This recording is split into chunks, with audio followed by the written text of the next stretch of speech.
सुशील जी, एक बात बताइए मुझे, आप स्वयं कितने इच्छुक हैं निलंबित होने के लिए?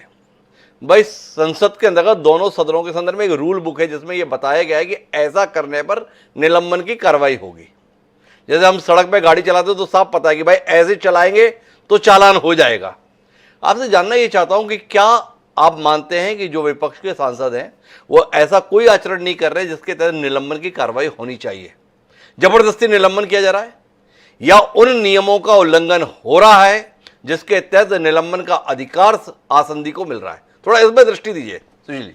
मैं ये बताता हूँ, संसद में वैल क्यों बनाया गया, जी विधानसभा में वैल क्यों बनाया गया? जी ताकि वो अपनी बात कह सके। अगर ज्यादा रोष है तो उसके अंदर जाके अपना रोष प्रकट कर सकें। और फिर अपनी सीट के ऊपर खड़े होने वाले सांसदों को भी सस्पेंड कर दिया गया।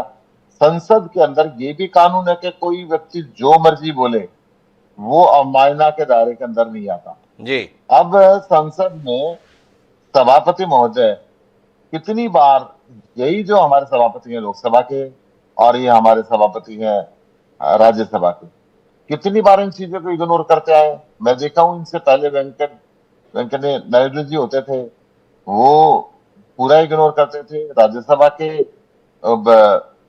उपराष्ट्रपति जो हमारे चेयरमैन हैं, जी वो मैं समझता हूं कि अपनी इच्छा, उनकी इच्छा कभी सस्पेंड करने की हो नहीं सकती। मैं पूरे विश्वास है मुझे। जी परंतु सरकार अगर मजबूर करे तो वो भी मजबूर है उसके सामने। सरकार विपक्ष को चाहती ही नहीं है। सरकार बिल्कुल हर बात को दबा देनी चाहती है। पिछले सत्र के अंदर हमने जो इसका मणिपुर के अंदर जघन्य हत्याएं हो रही है, ऐसा कांड हो रहा है, उसके ऊपर चर्चा की मांग की थी, बिल्कुल नहीं करी। उससे पहले सत्र के अंदर अडानी जी के खिलाफ जो एक आर्थिक स्कैम हुआ था, उस पर चर्चा की मांग की थी, नहीं की। तो सरकार अपनी तरफ से कोई जवाब नहीं देना चाहती।